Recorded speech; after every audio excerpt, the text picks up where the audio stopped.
Ancient Aliens is an American television series which premiered on April 20th, 2010 on the History Channel.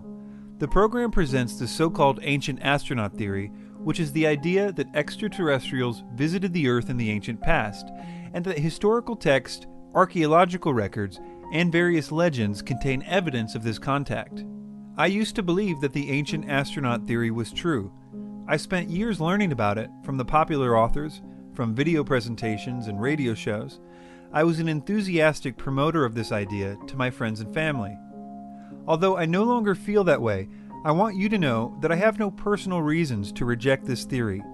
My current worldview could easily accommodate the existence of extraterrestrials. I hope you will come away from this film, even if you disagree with it, saying that I fairly reviewed the claims of ancient aliens without bias and with respect. I hope to show you that this is not a matter of ancient aliens getting a few details wrong here and there and their main premise remaining true. That is not an option in my opinion. I hope to demonstrate to you that they are wrong not on some, but on every single point where they assert an ancient astronaut theory to explain evidence, and that often they are using deceptive means to do this, and sometimes even fabricating evidence to make their points, as we will see. I would also like the viewer to know that unlike many skeptics of the ancient astronaut theory, I actually concede that something out of the ordinary could have occurred in the ancient past, and that there are certain consistent themes in ancient mythologies and the like that require good explanations. But I think you will quickly see that the ancient astronaut theories do not explain this evidence. You will notice a number that appears periodically on the bottom right-hand corner of the screen throughout this film. This number will appear when I am making a claim that requires a reference in order to back it up, and it will correspond to a number on the companion website ancientaliensdebunked.com. This film is divided into 3 main sections, and each topic can be viewed independently at the website if you choose. I will occasionally be joined by commentary from Dr. Michael Heiser, one of the few actual scholars who has been willing to interact with the ancient astronaut theory. Dr. Heiser has been one of the most articulate proponents of the skeptical viewpoint of this theory, and has written papers and books, as well as almost a dozen websites on the issues we will be covering in this film. We are happy to have him as a part of this film, and we're happy to have you, the viewer, here as well.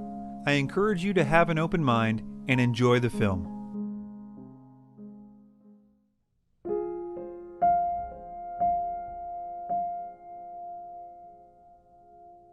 Puma Punku is so unique in the way that it was constructed and shaped and positioned that it is the most intriguing ancient site on the planet. While the pyramids at Giza are incredible feat of achievement, compared to Puma Punku, the pyramids are child play. In my opinion, the most significant piece of evidence that we have in this entire ancient astronaut puzzle is Puma Punku in the highland of Bolivia. Well, if Puma Punku is considered such good evidence for the ancient astronaut theory, we should probably start off by looking at it. After all, it's the one that they say was built directly by extraterrestrials. Puma Punku is the only site on planet Earth that, in my opinion, was built directly by extraterrestrials. Ancient Aliens starts off with a false dilemma by making people think that it was absolutely impossible for ancient people to construct Puma Punku, even to the point of making outright false claims. One of the most intriguing things there is that the stones that were used there aren't sandstone, they're granite and diorite. The only stone that's harder than diorite is diamond. So the only way that this could have been achieved is if the tools were tipped with diamonds. This is funny because it's totally wrong. The stones are not granite or diorite at Puma Punku. They are red sandstone and andesite. But this is also funny because of the way that he says it. The stones that were used there aren't sandstone, they're granite and diorite. Well, yeah, actually, it is sandstone. You can't blame him, though. It becomes obvious that throughout the series, he often just repeats things he's heard in Eric von Daniken's books. Von Daniken's books are what the Ancient Aliens series is based on. Later, we see Eric von Daniken himself make the exact same, totally wrong claim.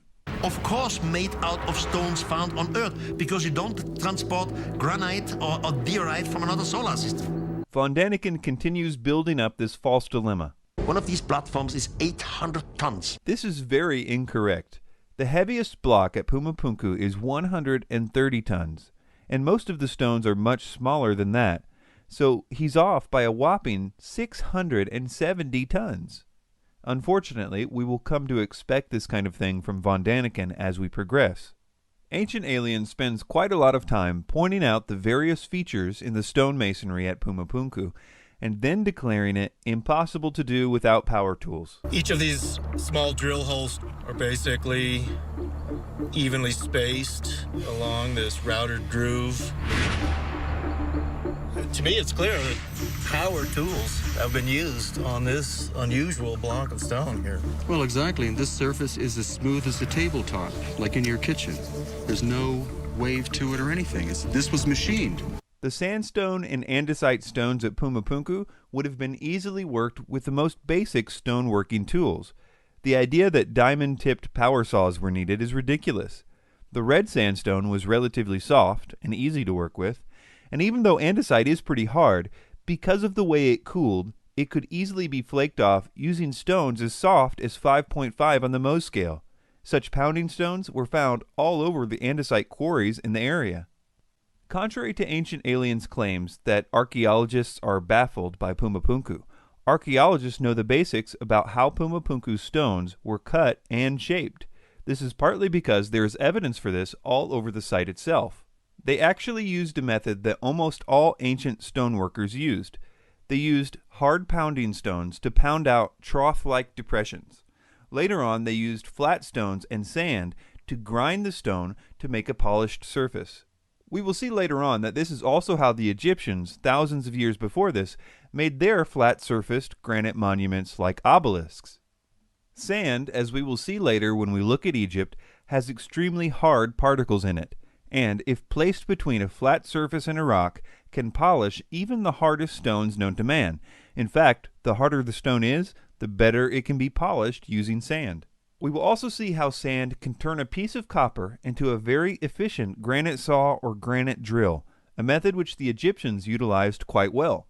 Some stones at Puma Punku that Ancient Aliens would never show the cameras are the ones that are in the middle of this process. They show that at the same time a stone was being pounded by stone hammers, which created these trough-like depressions, the grinding and polishing was taking place on the other end of the stone. Unfinished stones like this one clearly show how they were shaped, and it wasn't with lasers. There's also unmistakable evidence of stone hammers having been used in places that were never meant to be visible, like where certain stones would be connected with one another.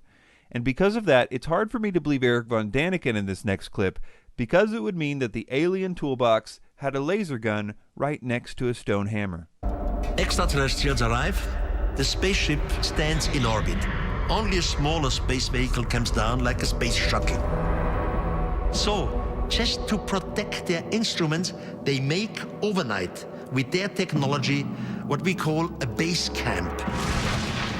Of course made out of stones found on Earth, because you don't transport granite or diorite from another solar system.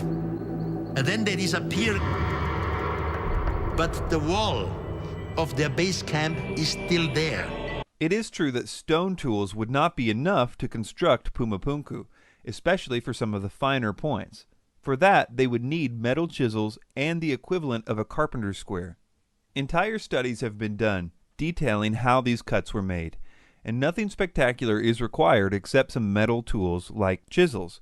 The arguments against this are usually either that a particular culture did not yet know how to cast metals, or that copper chisels would have been too weak. On the first point, we know that the pre-Incan Andean culture was very skilled at fashioning metals and creating metal alloys. In fact, the people who built Puma Punku were even pouring copper alloys into molds right on site, showing that they had more than enough capability to form all kinds of metal tools. But the question is, what about the tool's strength? Well, even if they were pouring pure copper into a mold, it would still work, but it would need sharpening often. But because archaeologists actually found a few of these metal cramps used by them on site, we now know that they were using a very strong copper arsenic nickel alloy, which made a much stronger final product. Arsenic acts as a deoxidant, preventing the metal from becoming too brittle, and nickel was used in copper alloys specifically to make strong chisels. Once you understand that they had the ability to make strong metal tools in a huge variety of shapes, there is no part of Pumapunku's stonework that would have been too difficult for them. Well, what about these 90-degree right angles that ancient aliens make so much about? One of the amazing things here at Pumapunku is the precision of the blocks. You can see with this block of granite that it's really been cut at very accurate right angles. To make flat surfaces with right angles, you don't need alien technology. You only need a square or a simple equivalent. It's important to keep in mind that Pumapunku would have been built thousands of years after the Egyptians, who had all kinds of squares and plumb bobs and levels and so on. It's a pretty basic stoneworking tool. That being said, despite what Ancient Aliens says, Pumapunku is not all perfect right angles. You can even see this, ironically enough, as the Ancient Aliens crew goes around with carpenter squares. You can see that some of them are simply not square. Also, they make claims like all the H blocks are the same dimensions, which they say suggests that they were made by a big machine. But not only would that not be the only conclusion if it were true, it's not even true. The dimensions of the H blocks are not all the same, though they are close. It's probably the case that they were made using the same plans. Speaking of plans, mainstream archaeologists say that Pumapunku was built by the Aymara Indians. And we would all have to agree that in order to build something like Pumapunku, you need writing, you need planning, and you need some sort of a idea where which piece goes and how it ultimately all fits together. But there is one thing that all the mainstream archaeologists agree upon, that the Aymara didn't have any writing. So how is it possible that they built all of this without plans? the builders of Pumapunku may not have had an alphabet, but they did use the common iconography or artwork of their culture called Yaeyamama. All the icons on the site are Yaeyamama, not secret alien code, and this is but one of the many indications of the culture and time that it was built. But my point is that like many cultures, they used pictures instead of an alphabet, and most building plans are done through pictures, like blueprints for example. So saying that no alphabet means no planning is pretty ridiculous in my opinion. Well, what about moving the stones and lifting them into place? Surely that would have required levitation. How these massive blocks of granite were moved from their quarries and brought here to Pumapunku would have required some kind of super technology. Levitation and anti-gravity. Huge lifting vehicles. Something that ancient aliens would have had. If they did know how to levitate these stones, then they put far too much effort into creating places in the stones to attach ropes to.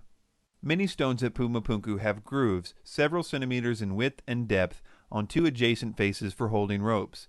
They even had special places cut into the stones that Pumapunku scholars call hoisting grips, all very strange things to do if they could simply levitate these blocks. And to make matters worse for the ancient astronaut theory here, according to archaeologist Jean-Pierre Pratzen, who is an expert on Pumapunku, there is almost no stone at the Pumapunku site that does not have what he calls drag marks on one of its faces, where it has been, well, dragged to the site.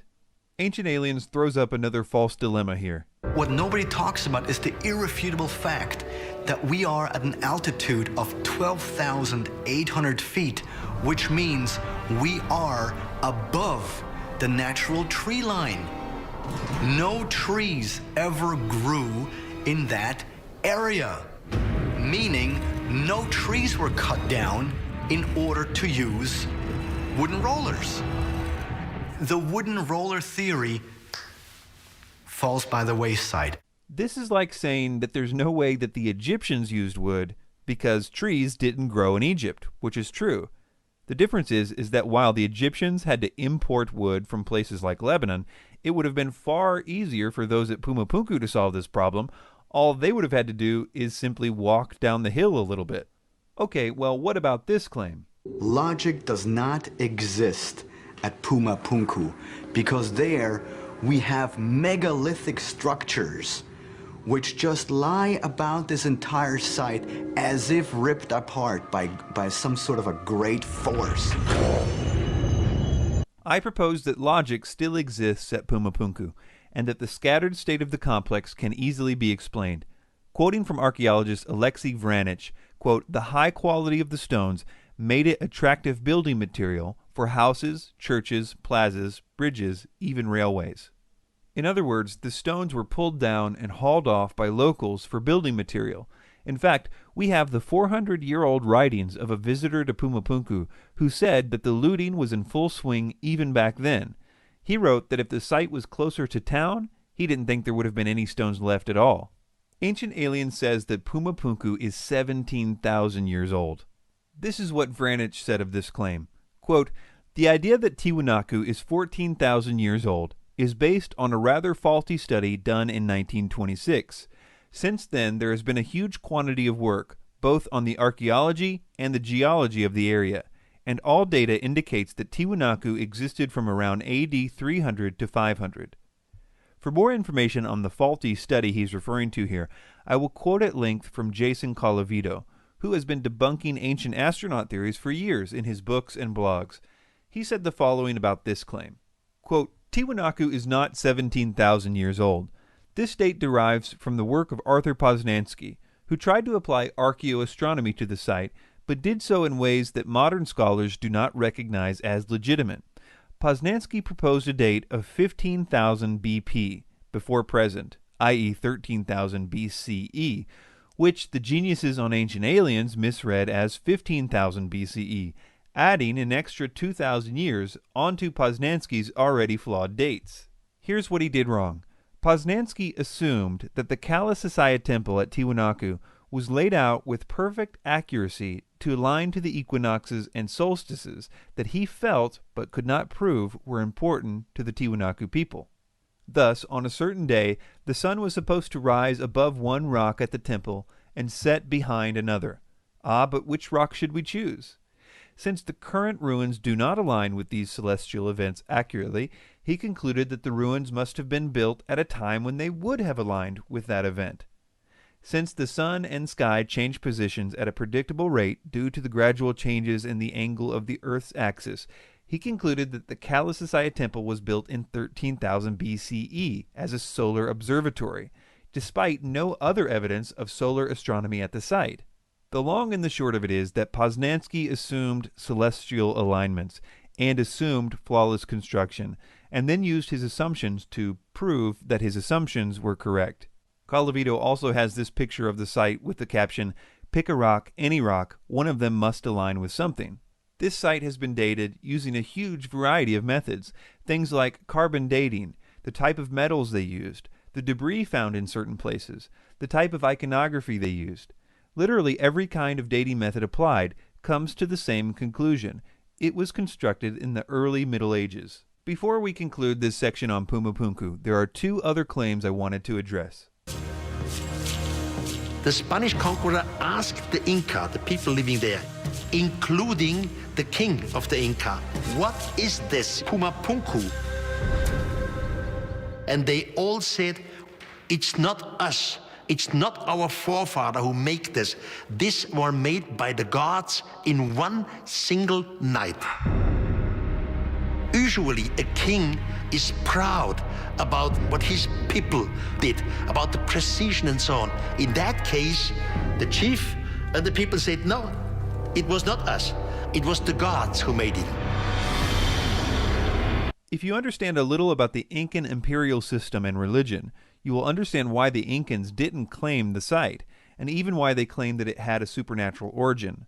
Part of the Incan state religion was that the Incan Empire was the first civilization, and it was created by God himself. It was a very convenient idea for bolstering the Incan case for the right to rule everyone else. When the Incans arrived at Pumapunku, the site had already been abandoned for at least 100 years. Admitting that there was a pre-Incan culture at all, let alone one with more skill than them, would have been detrimental to the whole scheme. So they slightly modified their already existing mythology to include Pumapunku. So instead of Viracocha creating the Incan capital, he also created Pumapunku. And just like that, the Incans were still the oldest and greatest civilization, even though everyone probably knew it wasn't true. And finally, Ancient Aliens says the following about what the ancient local people believed regarding who constructed Pumapunku. Local legends suggest that Tiahuanaco was built as a site of religious pilgrimage to celebrate the arrival of sky gods. But this is a total lie. Viracocha came from the sea, not from the sky. This is a very sneaky move by Ancient Aliens, in my opinion. So, in conclusion, the stones are not made of granite and diorite. The stones were easily workable with the tools available to the Andean culture, tools which we know included high-quality metal alloyed chisels. These tools would have been more than sufficient to make the angles seen at Pumapunku. The faces of the rocks have been finished using a polishing technique after being rough cut using stone hammers, evidenced by the unfinished stones and hidden areas of the finished stones. The moving of the stones was not as difficult as Ancient Aliens makes it seem, especially when you take into account that they are telling people that the stones weigh 600 tons more than they actually do. The stones have telltale drag marks and hoisting holes for ropes, all showing that they were not levitated as Ancient Aliens would have us believe. We know the culture which built this monument, and all the iconography and sculptures are consistent with that culture, and the various methods of dating that scientists use all point to the same time period. The idea that Pumapunku was from Atlantean times we now know is based on a very transparently flawed presupposition.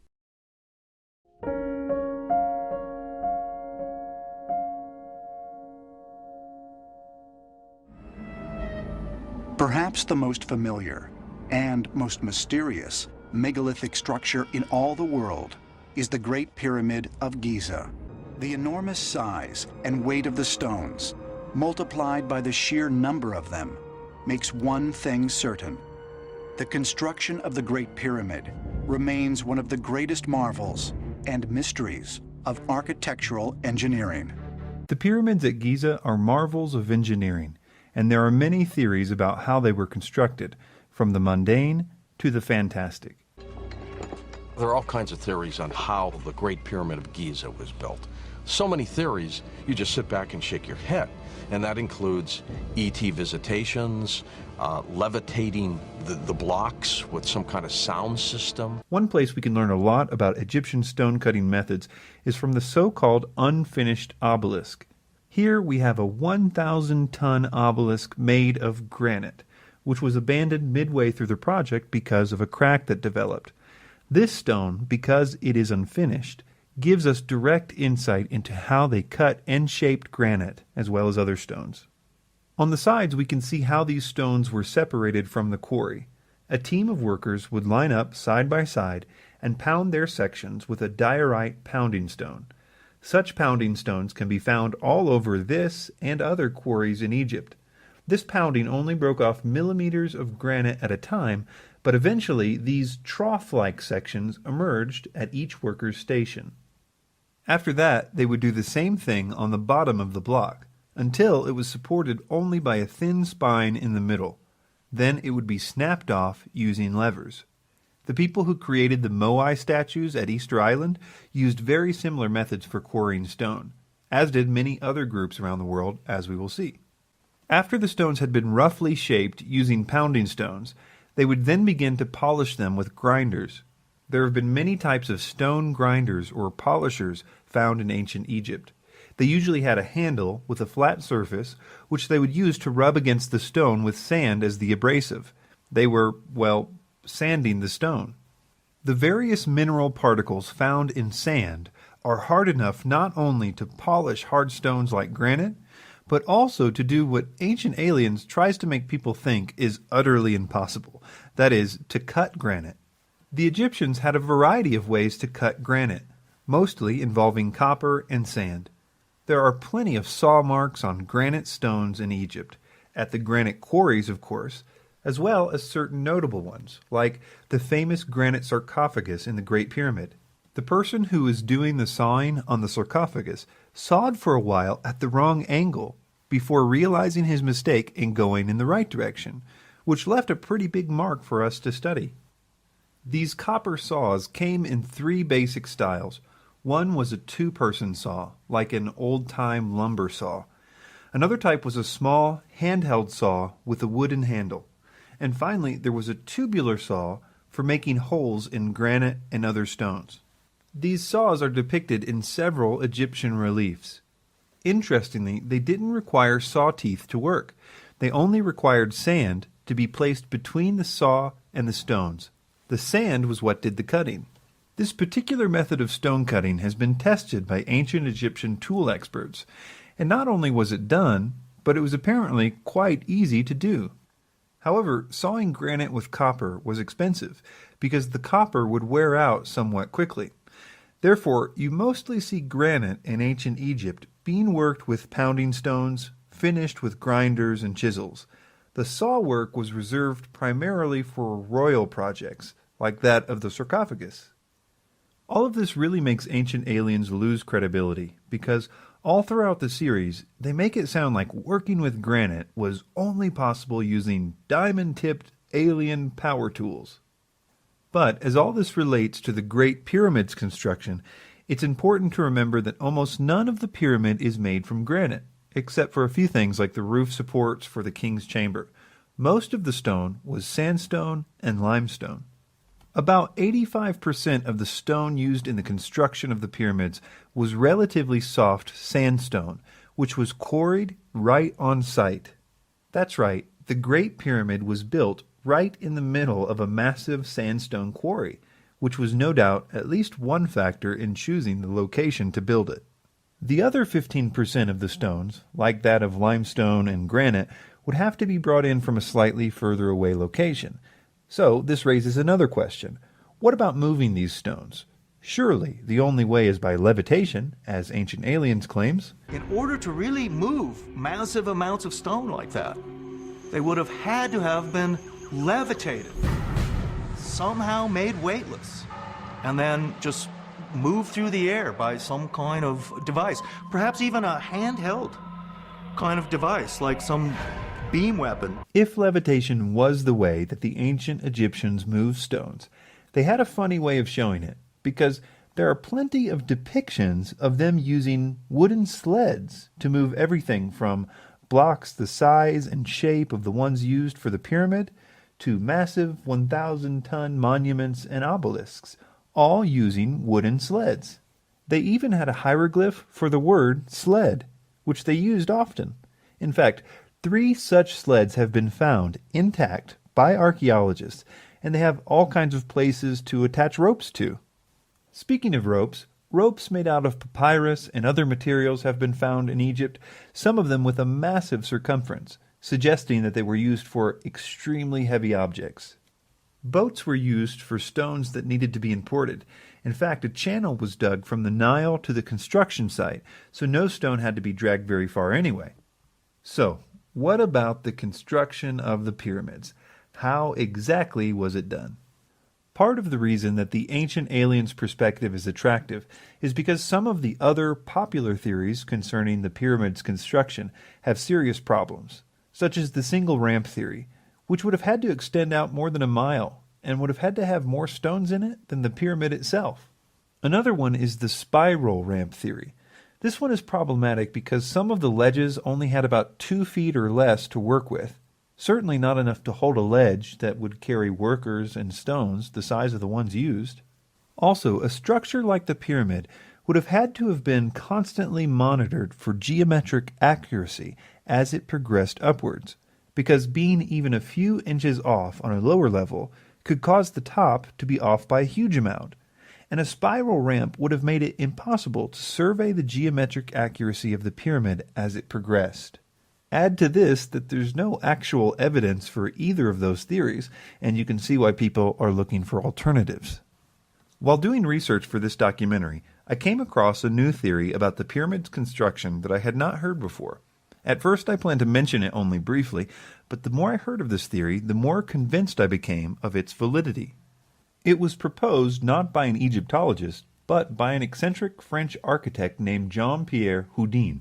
And if Jean-Pierre is correct, knowing how the blocks were raised in the pyramid also happens to explain some of the other mysteries, like the purpose for the odd-shaped Grand Gallery, as well as the purpose of the granite blocks above the king's chamber, and why there were 3 burial chambers cut at different levels in the pyramid, 2 of which were unused.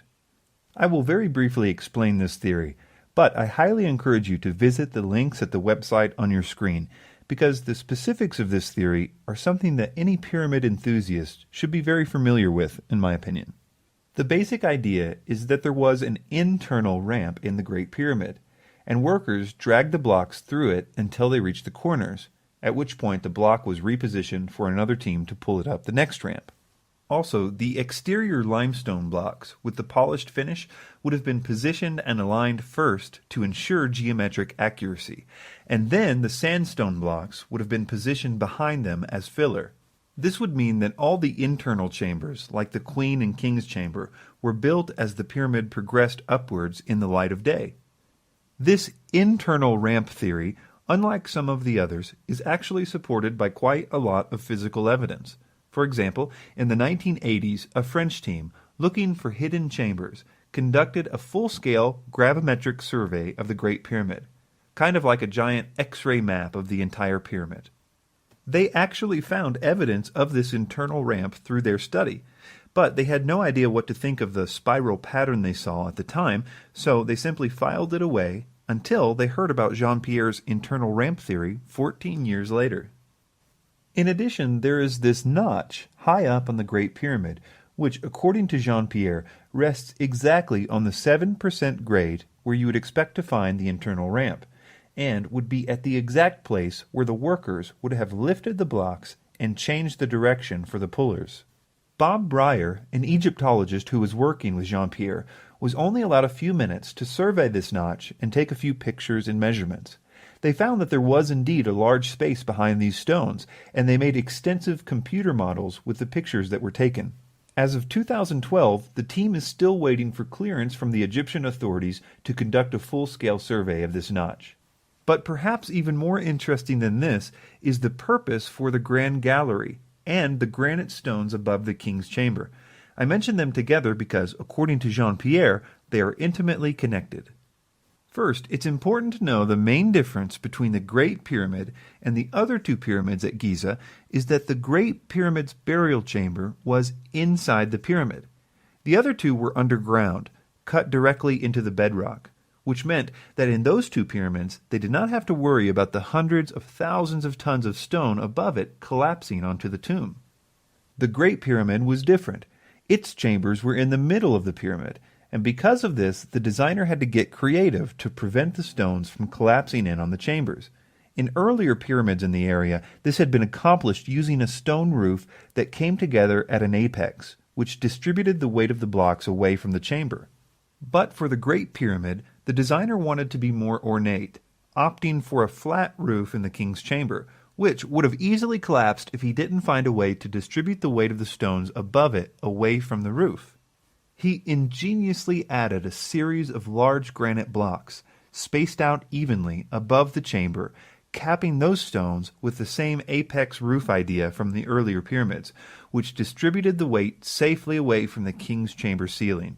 This did indeed solve the problem of the weight of the stones collapsing the chamber, but it caused another problem.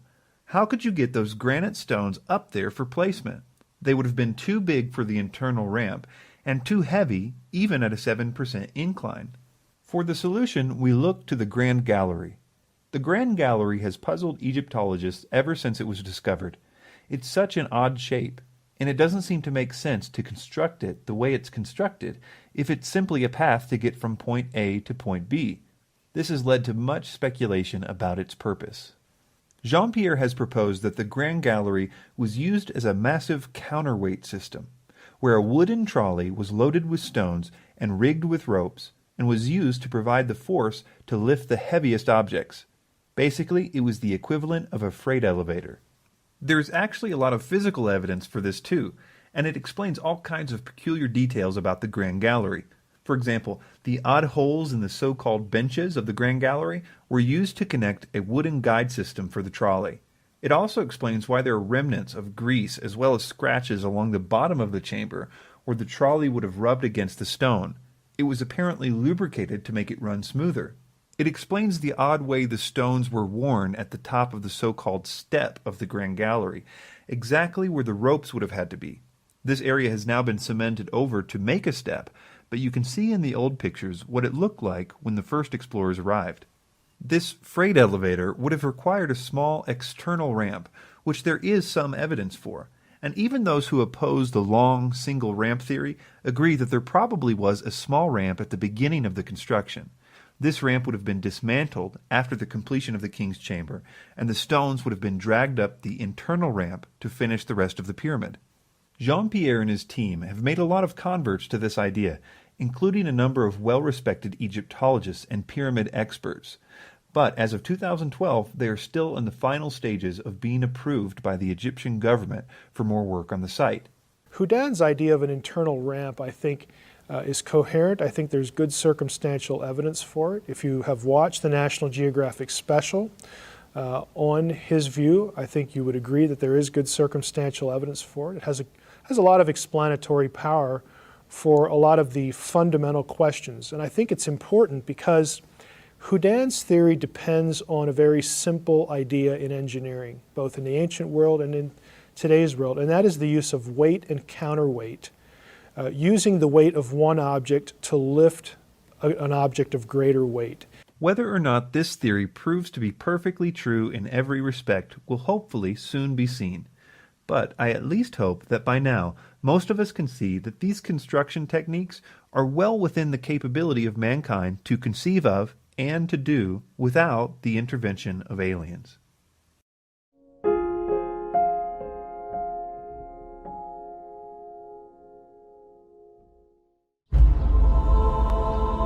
Eastern Lebanon, the Bekaa Valley. Here, at this archaeological site, stand the ruins of Heliopolis, built in the 4th century BC by Alexander the Great to honor Zeus. But beneath the Corinthian columns and remnants of both Greek and Roman architecture lie the ruins of a site that is much, much older. According to archaeologists, it dates back nearly 9,000 years. The ancient city of Baalbek, named after the early Canaanite deity Baal. And so because it was already sacred to the god Baal, then later the Greeks and the Romans then would build temples on this very same spot. Archaeological surveys have revealed that the enormous stone foundation that lies at the base of the site dates back tens of thousands of years.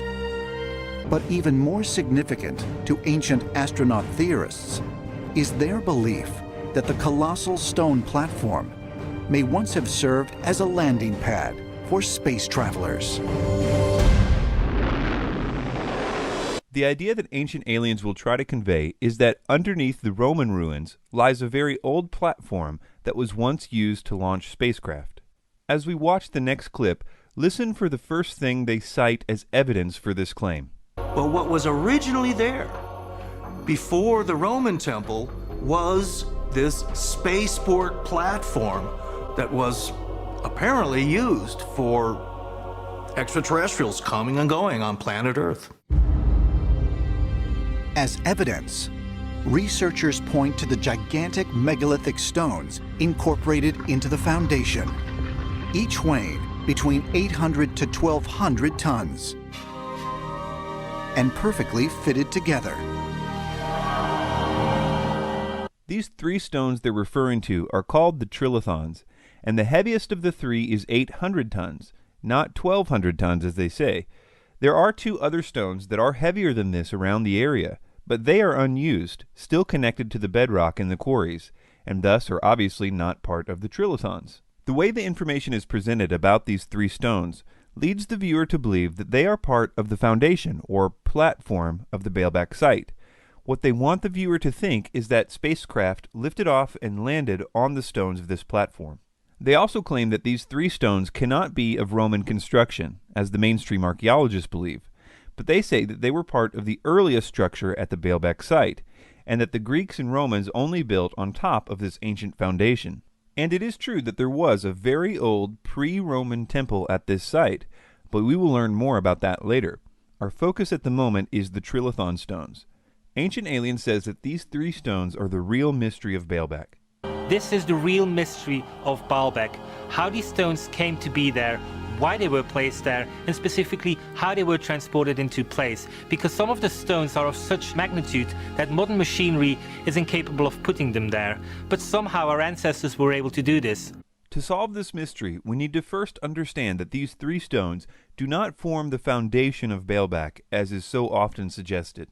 The Trilithon stones lay end to end, or long ways, and are part of the narrow wall on the western end of the complex.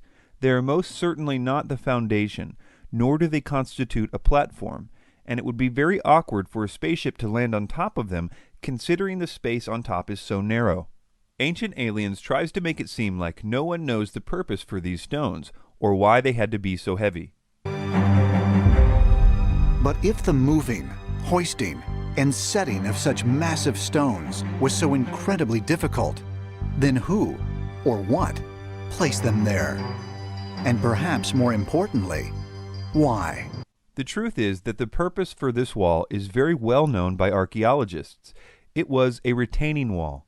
Retaining wall technology really improved with the Greeks because of the importance of the amphitheater in their culture.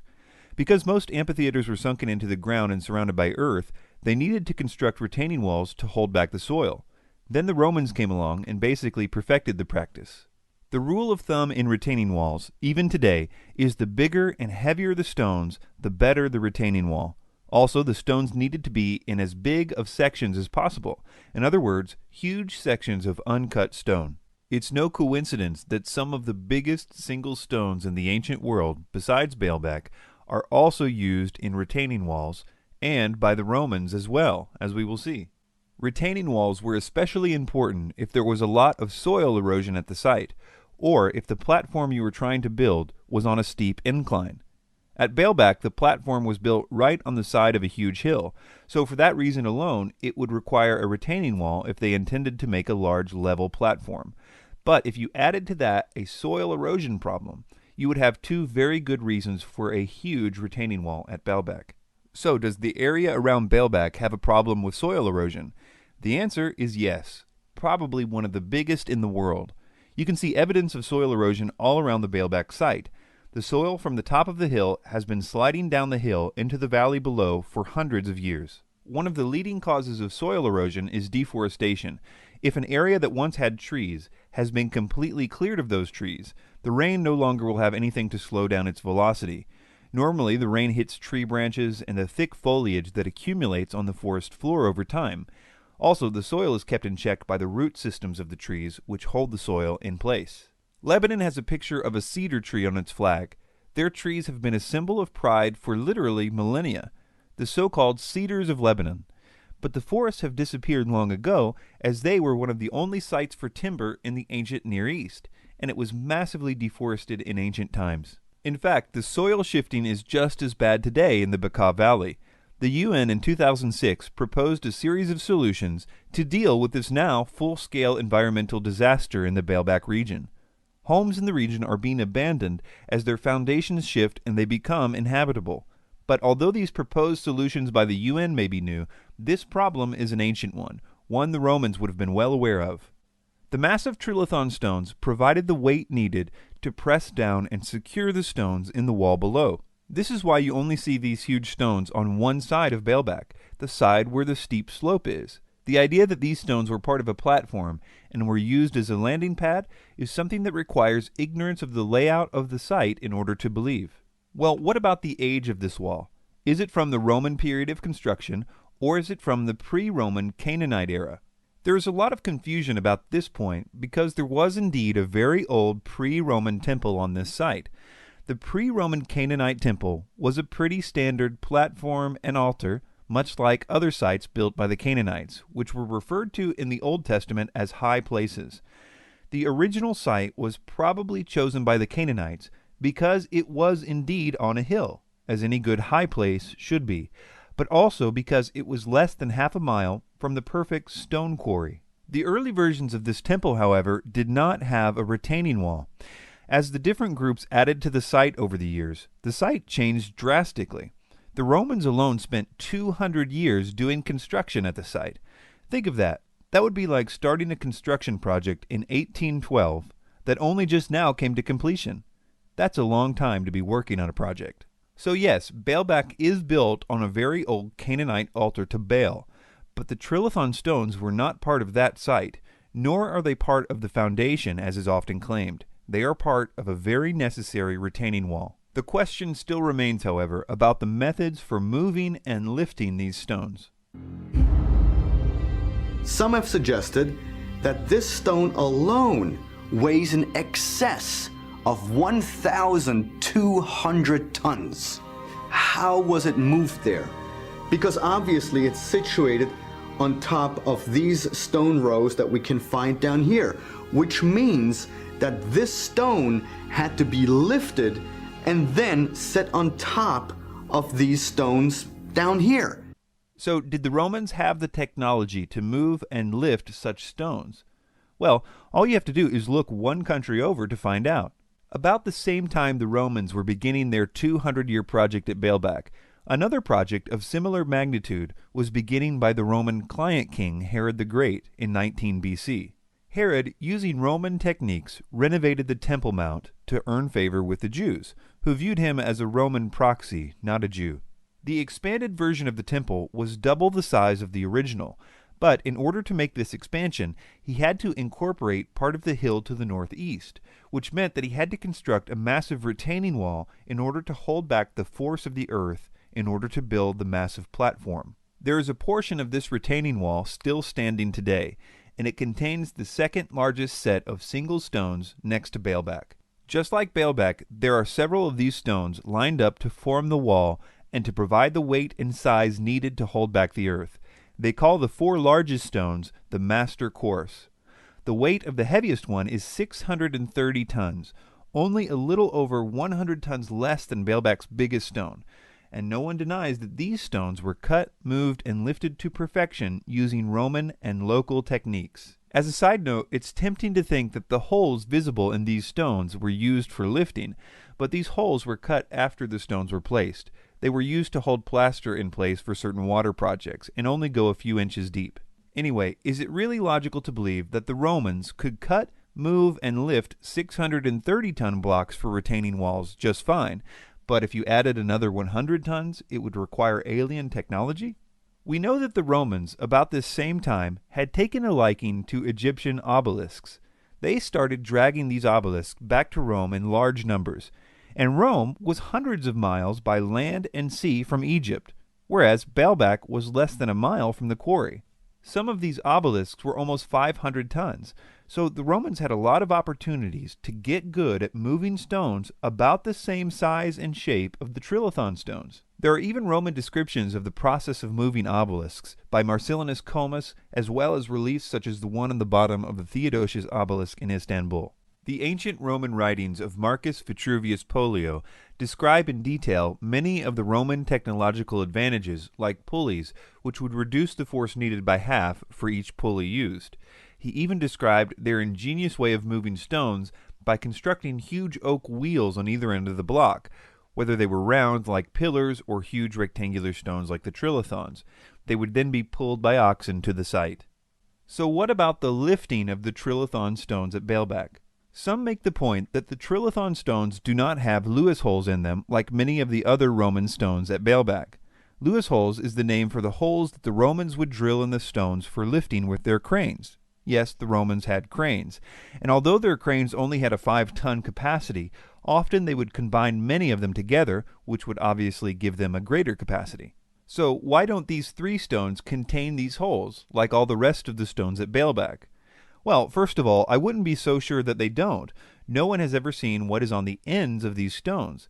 It may very well be that they decided against a straight-up or dead lift of the trilithon stones because of their weight, and instead decided to lift up only one side of the stone. You would really only need to lift it high enough and long enough to get even the smallest brace underneath it, because at that point you would have a number of mechanical advantages and therefore options. For example, watch as this man makes a Stonehenge in his backyard all by himself using a simple counterweight method.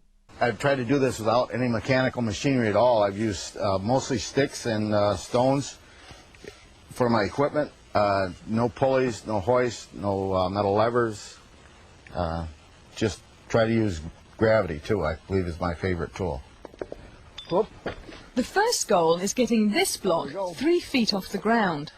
In order to move it up to this point, I just rock the block back and forth, adding weight to that end, and that opens a gap on this side, and just slide a board in.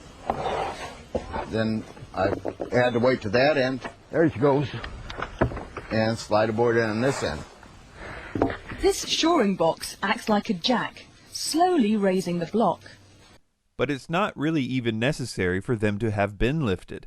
A French paper written by Jean-Pierre Adam meticulously details how the stones could have been moved using the specifications provided by Marcus Vitruvius Pollio by constructing roads underneath the stones on rollers, and the roads were raised to lead to the exact place of their placement, which was easy at Baalbek because of the terrain, so it wouldn't require any lifting, and then using man-powered drums and a system of capstans to pull the stones along the road.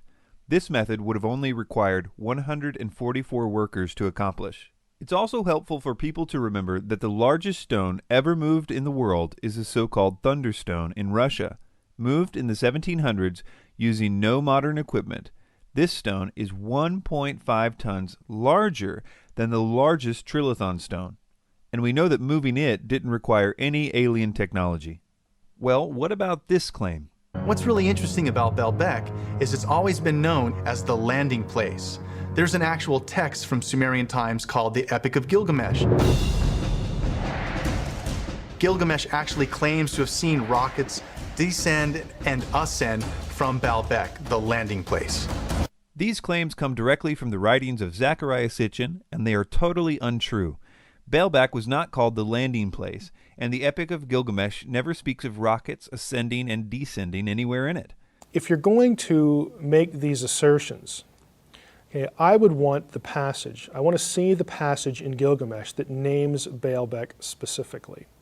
Okay, I'm naturally skeptical that there is such a passage, but if you're going to make this claim, you have to be able to establish with certainty, not even just a general region. You have to establish with certainty that these are the stones, or that these stones are what is being referred to in any given text. Sitchin, when making this claim in his book, never tells the reader where they can find this in the Epic of Gilgamesh. This is probably because it makes it harder for the reader to check his facts. Yeah, I have personally found the writings of Sitchin very frustrating from the perspective of a scholar and an academic, which is what I am. It's sort of reflexively what I look for. It's very hard to follow his trail because he just doesn't cite sources. Even if he cites a source, for instance, an ancient text, he doesn't give you sort of the chapter and verse. He doesn't give you the tablet numbers, the line numbers, and I have to look at it and say it's either really lazy or he doesn't want you to be able to check up on him. It's one or the other. I will link the actual section of the Epic as well as a link to the online resources to check the Sumerian text for yourselves at the website ancientaliensdebunked.com. Nowadays, all the Sumerian tablets, including their own dictionaries, are searchable online. Yes, the Sumerians wrote their own extensive and detailed dictionaries, so we don't have to trust Sitchin or anyone else. We can basically just ask the Sumerians what they thought a word meant. And it becomes painfully obvious to anyone that cares enough to look that Sitchin was at best totally incompetent as a translator, and at worst a scam artist. See SitchinIsWrong.com to begin your journey in losing any confidence in the so-called translations of Zechariah Sitchin. In conclusion, the trilithon stones are part of a necessary retaining wall, not a foundation, and such walls were common to the Greeks and Romans. The retaining wall was not part of the simple, original, much smaller temple at Baalbek, and we know from other retaining walls of similar size, built by the Romans at the same time and in the same area, that they were more than capable of moving and placing stones of that size and shape, also evidenced by their ability to move obelisks. This is especially true if you gave them over 200 years in which to do it.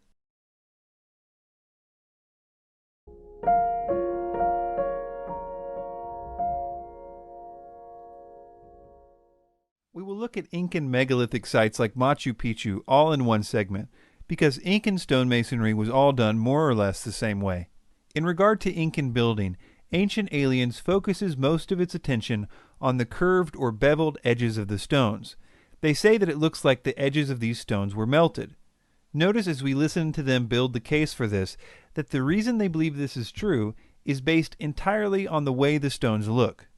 There are signs in many of these stones that show very large amounts of thermal heat have been applied to mold the stones in such a way that they fit perfectly. And so it really does raise a lot of questions. If you look at the style the Sacsayhuaman wall was built, the blocks look as if they've been molded like putty. If you can mold stone into place, then all of a sudden, as crazy as this sounds, it makes more sense. Now, melting granite or any other stone and reshaping it would leave unmistakable evidence in and on the stones themselves. In other words, if the rocks were melted, it would be easily provable. It would not be a matter of what the stones look like. It would be a simple yes or no question. Ancient Aliens skips this step of proving or disproving their theory. Instead, they assume that the rocks were melted based on the look of the stones and move on to the step of trying to figure out who would have the technology to melt stones. I have a stone torch, which I use for sometimes shaping granite, and I mean, it generates a temperature of in excess of 3,000 degrees. 3,000 degrees. That's a lot.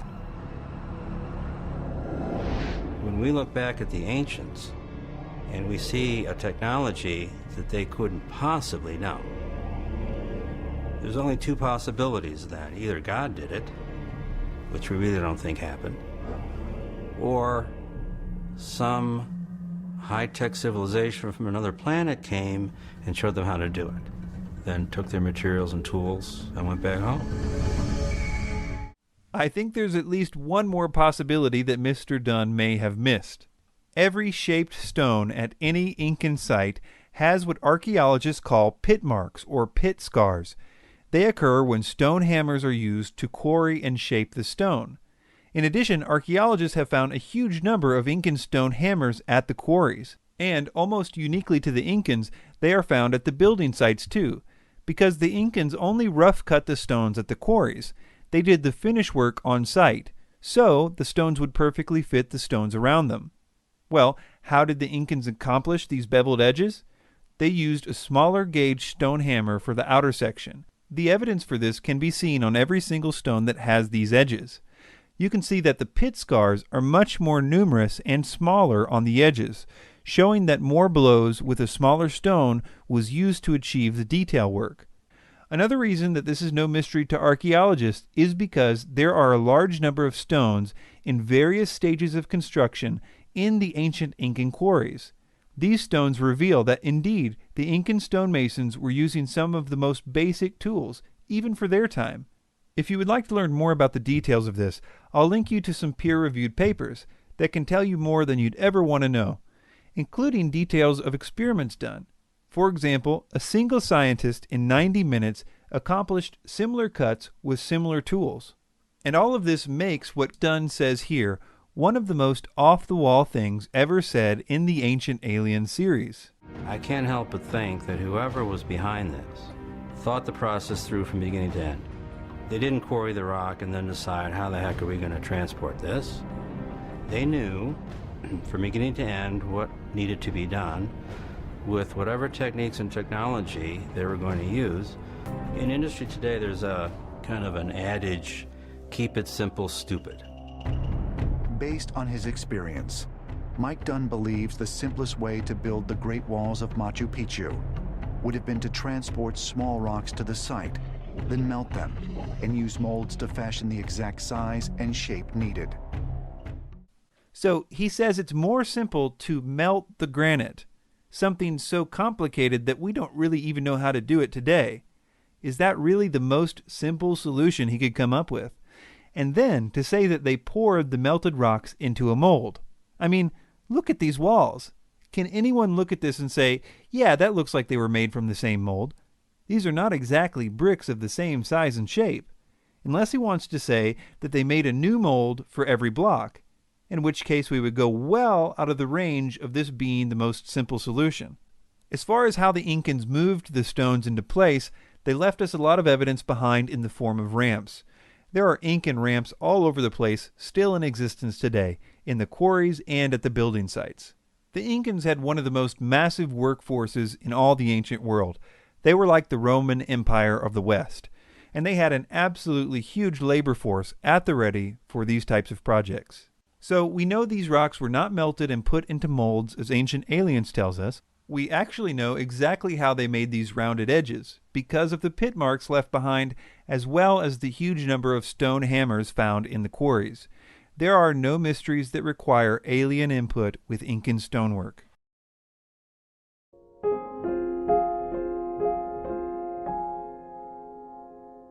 Many people are familiar with these images of stone heads, called moai by the locals. Ancient Aliens tells us that nothing is really known about them. How in the heck did they make these? Where did they come from? And how did they move them?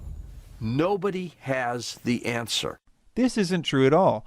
For instance, we know exactly how they were cut and shaped, because the construction of the moai was abandoned abruptly. So there are plenty of examples of moai in various stages of development. Also, the stone tools that they used to pound out the relatively soft volcanic rock were found all over the quarries. Here's a clip of one of the locals explaining to his grandson how the moai were built. He thinks that 20 people carved this moai over a period of time of 5 to 6 years to this stage. This is our sections of people who were, given as your assignment. This is your section. You can carve, and you can see different, ways of doing it, and you can clearly see the talkie marks and how the people were carving and going in and make these deep cuts in the rock like this, that. The channels reached around and eventually formed a boat-like keel until the statue could be snapped off and fully extracted.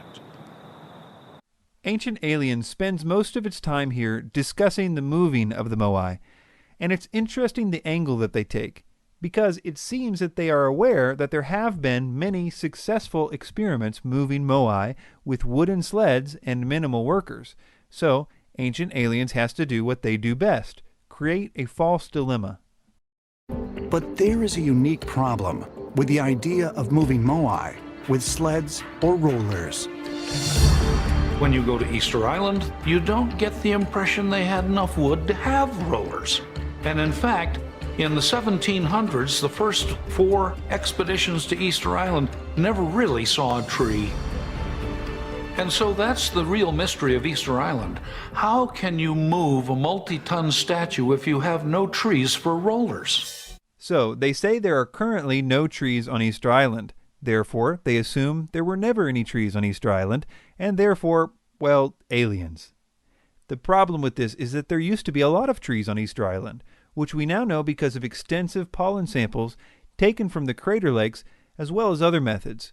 In fact, the very reason there are no trees on Easter Island now is probably because they used all of them while moving and lifting over 1,000 moais over hundreds of years. In other words, they used all the trees. One interesting thing about Easter Island is regarding soil erosion.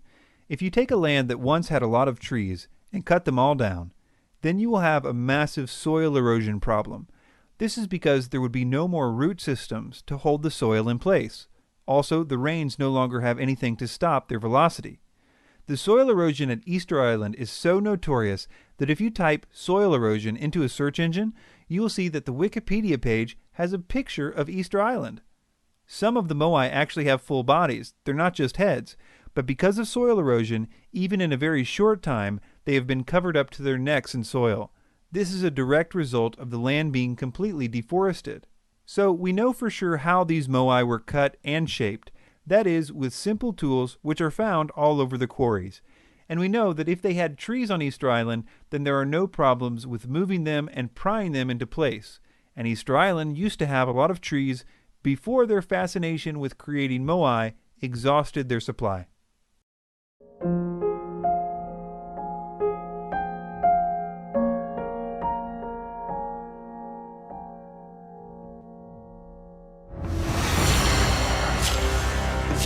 Arguably, the most remarkable Mayan artifact ever found, the stone sarcophagus lid of King Pakal, has produced considerable controversy.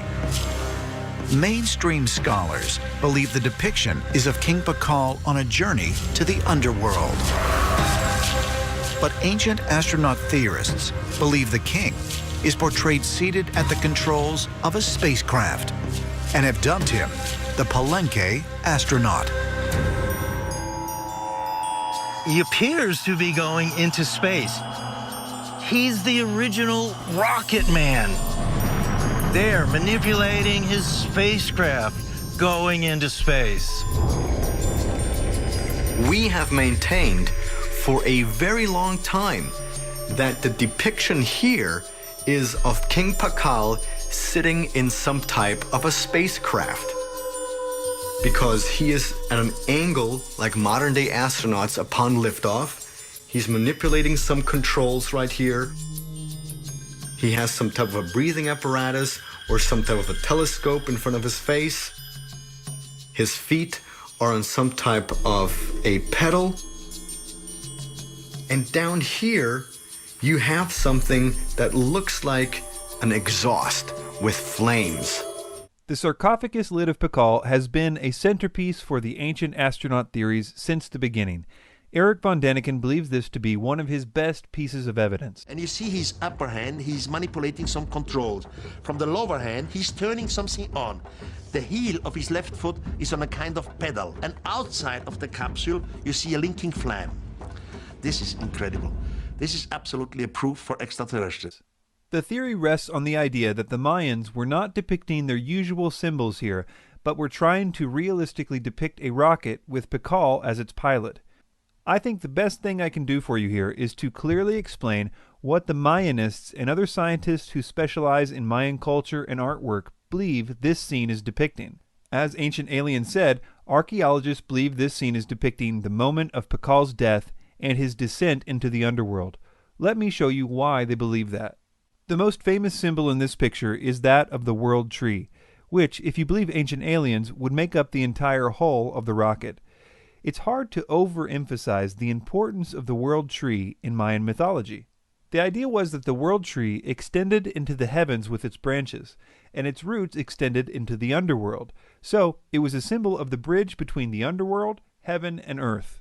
When it is depicted, it almost always has the double-headed vision serpent on its branches, just like it is depicted here on Pakal's lid. The vision serpent was believed to live at the center of the world. Thus, it is depicted just above the underworld and just below the heavens. In its top branches is the celestial bird, which is seen a little more clearly in other World Tree depictions like this one, but on Pakal's lid you can see it's clearly depicting the same bird. The celestial bird represented the heavens, and thus was pictured on top of the World Tree. What Ancient Aliens says is the exhaust or fire from the rocket's takeoff is the roots of the World Tree extending into the underworld, which is not just typical for the depictions of the World Tree, it's pretty much a requirement. In the underworld, we see a picture of the Mayan sun monster, which Pakal is riding into the underworld. The idea was that every time the sun set, it was actually traveling into the underworld, where it would die, like everything else in the underworld. You can even see the bottom half of the sun's face was a skeleton, while the top half still had flesh and had not yet died. This too is a common theme showing the moment of transition. So Pakal is hitching a ride on the sun into the underworld. Even the so-called smoke is easily explained when you understand Mayan symbols. In Mayan art, whenever you see a so-called traveler, which is a person in transition from one world to the next, there must be something that is making that travel possible. Sometimes it's a twisted umbilical cord, but almost always it's a serpent, often a double-headed serpent. In other words, being in the mouths of double-headed serpents was a symbol of transition from one world to the next. You can see that the so-called smoke is actually the traditional serpent's beard, which appears on almost every depiction of a serpent in Mayan art. Now that you have an idea about what the scholars believe about this, let's look at some of Ancient Aliens' specific claims. He's manipulating some controls right here. They say his hands are manipulating some controls, but if you look closely, his right hand isn't touching anything at all, and the thing to its right is not connected to the tree any more than any of the other floating design elements in the picture. His left hand could be said to be manipulating controls more than his right, but you would have to say that all these marks on the tree are controls too, which in reality is probably the bark of the world tree, which was modeled after the ceiba tree, which had a very unique bark and thus was usually depicted in some way or another in world tree art. The odd position of Pakal's hands in this image is really what all the fuss is about. In the 1970s video refutation of the ancient astronaut theories, the Mayan expert in that film made the point that the hands in Mayan art are often depicted in delicate positions. The Maya like to show hands in rather delicate gestures. As far as the claim about his foot being on a type of pedal, I would have to say that if that is how aliens design pedals, then we are far more advanced in pedal technology than they are, because that may be the worst angle to put any kind of foot pedal.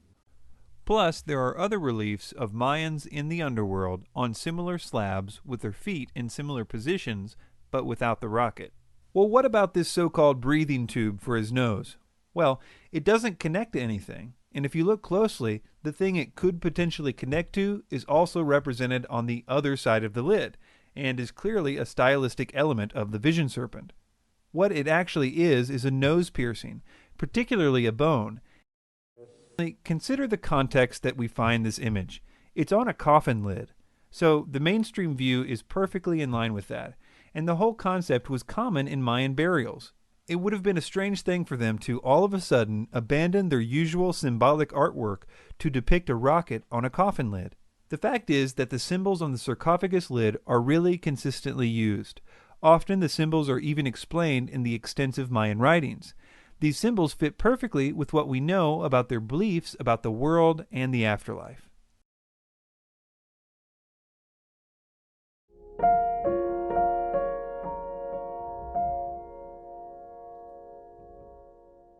The Nazca lines of Peru have been an important part of the ancient astronaut theory since its beginning.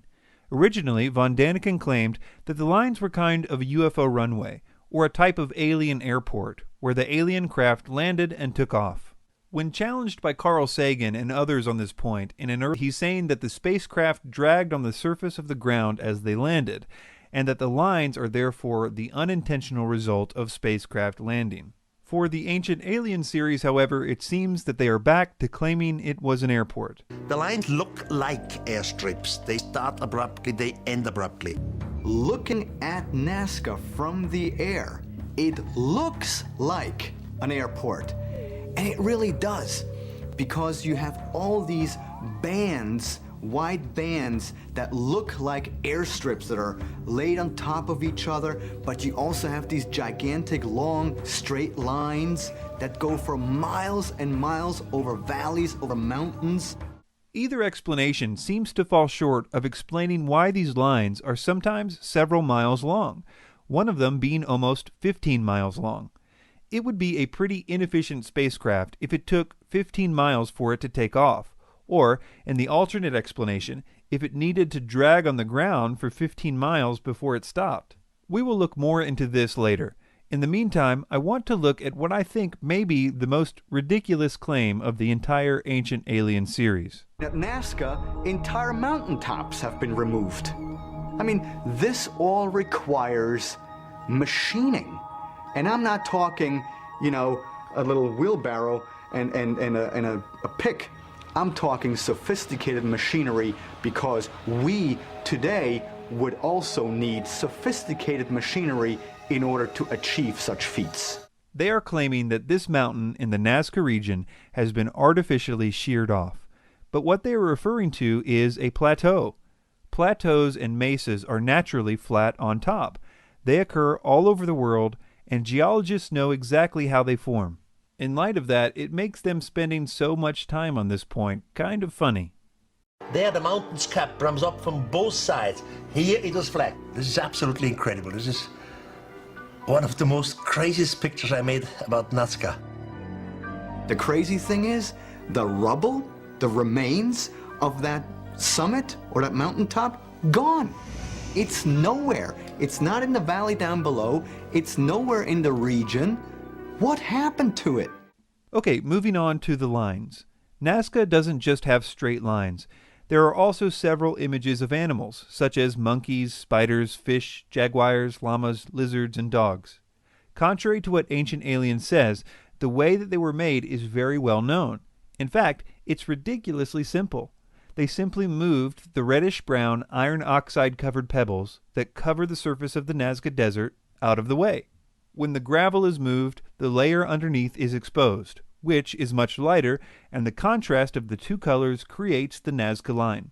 If you were in the Nazca Desert, you could create a Nazca line by running your finger over the surface of the ground. It would probably stay there for hundreds of years, too, because the Nazca Desert is one of the driest places in the world, and it almost never receives rain. If it did, the lines would have been washed away long ago because they are so superficial. Well, if these lines aren't an alien airport, what are they? What is known are the basic beliefs about religion in the ancient Nazca culture. Likely related to the arid and extreme nature of their environment, Nazca religious beliefs were centered around agriculture and fertility. Much of the Nazca art depicts powerful nature gods, such as the mythical killer whale, the harvesters, and the mythical spotted cat, etc. Essentially, they worshipped gods represented by animals, which they thought controlled things like water and crops. I might add that they were super serious about this too.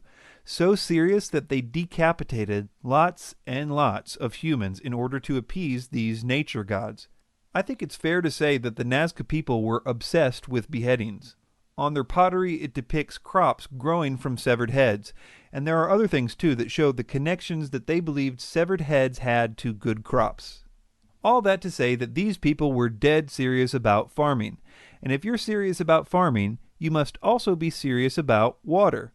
And if you are farming in the desert, then it's off the charts how serious about water you would be. I mention this because it helps to explain what the Nazca lines likely are. First, let's take the depictions of animals. For the most part, all of these animals can also be found depicted in Nazcan pottery. They were the Nazca gods of water and fertility. If you asked an ancient Nazcan what they believed about the world and how it worked, they would likely say something like, "We take hallucinogenic drugs, we cut off a lot of heads, all in hopes that the monkey spirit will help us have some good crops this year." That just isn't what you would expect to hear if these people were smack dab in the middle of a massive mining operation conducted by UFO flying spacemen. There should be some hint of that in their mythology, if it were true. But if it is true, they apparently couldn't have cared less based on their lack of any indication in their belief system. Moving on to the actual lines. In order to understand these, we need to know a few more facts. One aspect of the Nazcan religion was huge pilgrimages. Massive amounts of Nazcans would walk to certain holy sites throughout their year. There they would participate in big religious events. The main place that they walked to was a place called Cahuachi, very near the Nazca lines. For a long time, archaeologists thought that it was the biggest Nazcan city ever found. But slowly they realized that it was never a place of permanent residence, but was only a place for all the pilgrims to converge. And what they did after they all walked there was, well, do some more walking. These walks are called processions when they are in a religious context. In the Nazcan culture, everyone got together and walked on these specific paths. The idea was that by getting everyone together and doing these rituals, they could appease these water gods. And even when the straight lines were not directly above underground water reservoirs, they were leading to mountains and other sites which were associated with the water gods, where the people would then worship those gods. So, in conclusion, the mountains weren't shaved off, the idea that it was an airport makes no logical sense, and the symbols and rituals which were a huge part of the Nazcan culture more than explain the so-called Nazca lines.